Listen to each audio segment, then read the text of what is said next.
आज करूया नाश्त्यासाठी मोकळ भाजणी. पारंपरिक पदार्थ त्याचबरोबर पौष्टिक सुद्धा. करायला सोपा, खायला सुंदर. एकदा खाल्ला की लवकर भूक लागत नाही. कशी करायची मोकळ भाजणी चला बघूया.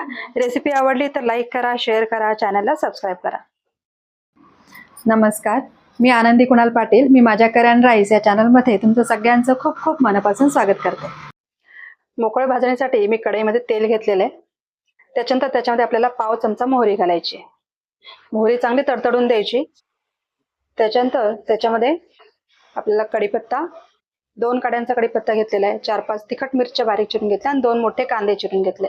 आता याची आपल्याला फोडणी करायची. मिरची, कढीपत्ता घातला. आता त्याच्यामध्ये ते चांगलं फ्राय झालं की त्याच्यामध्ये आपल्याला कांदा घालायचा आहे. आता हा कांदा आपल्याला चांगला मऊ होईपर्यंत परतून घ्यायचा आहे. थोडंसं मीठ घालूया कांद्यामध्ये, त्याच्यामुळे कांदा लवकर मऊ होईल. साधारण 4 ते 5 मिनिट कांदा मीडियम गॅसवर परतून घ्यायचा. कांदा मऊ झालाय, हलकासा कलर सुद्धा बदललेला आहे. आता याच्यामध्ये पाव चमचा हिंग घालायचं, अर्धा चमचा हळद घालायची, 1 चमचा तिखट घालायचं. हे सगळं व्यवस्थित मिक्स करून घ्यायचं.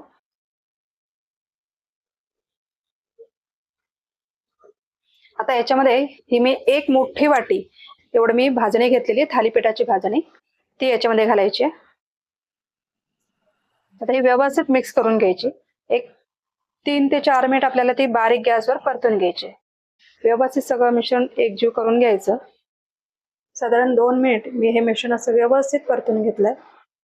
हे बघा, मिश्रण चांगलं एकजीव झालेलं आहे. कलर तुम्ही बघू शकता, एकसारखा कलर आलेला आहे. आता त्याच्यामध्ये 1 टेबलस्पून एवढे साखर घालायची. साखरेमुळे त्याला चव छान येते. चवीनुसार मीठ घालायचं. 1 अख्खं लिंबू मी ह्याच्यामध्ये पिळून घेणार आहे. हे बघा, लिंबाचा रस घातला. लिंबामुळे सुद्धा याची चव खूप छान येते. आता हे सगळं व्यवस्थित मिक्स करून घ्यायचं. साधारण अर्धा मिनिट हे सगळं व्यवस्थित मिश्रण आपण एकजीव करून घ्यायचं.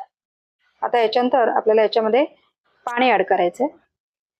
थोडं थोडं पाणी आपण घालायचंय. हे बघा, सगळं ते भाजणी आहे थोडी ओलसर होईपर्यंत एवढंच पाणी आपण त्याच्यामध्ये घातलंय. आता हे व्यवस्थित मिक्स करायचं. पाणी अंदाजाने घालायचं, एकदम पाणी ओतायचं नाही.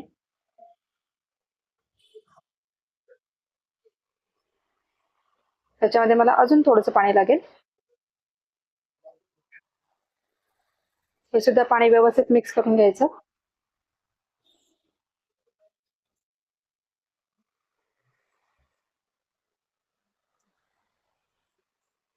ते मिश्रण चांगलं एकजीव होते. म्हणजे याच्यामध्ये आपण साखर घातली, मीठ घातलं, लिंबू घातलं. हे सगळ्याची चव सगळीकडे व्यवस्थित लागेल.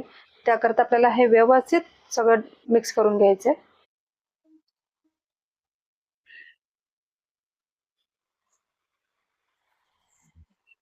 हे बघा, आता सगळं व्यवस्थित मिक्स झालेलं आहे.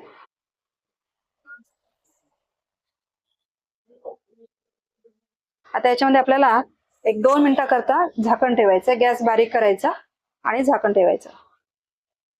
हे बघा, 2 मिनिटांनंतर मी काढले. छान त्याला वाफ आली आणि आता ही जी भाजणी आहे ती व्यवस्थित शिजते. हे बघा, मग अशी एकदम अशी चिकट चिकट होती, आता ती थोडी मोकळी झालेली आहे. आता अशीच आपण थोडा वेळ तिला परतून घेऊया.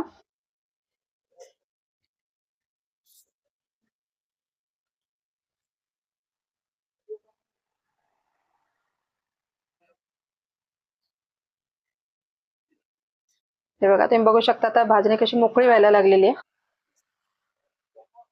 एकदम हलकी, खायला अगदी सुंदर लागते. आता याच्यामध्ये आपल्याला कोथिंबीर घालायची. आपली भाजणी रेडी आहे. भरपूर कोथिंबीर घालायची. कोथिंबीर सगळी मिक्स करून घ्यायची व्यवस्थित.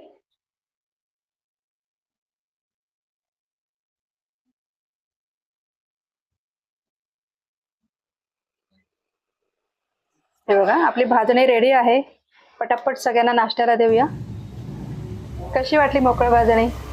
जर आवडली असेल तर पटापट लाईक करा, शेअर करा आणि अशाच नवनवीन रेसिपी पाहण्यासाठी करेन राईस चॅनलला सबस्क्राईब करा. तोपर्यंत बाय बाय.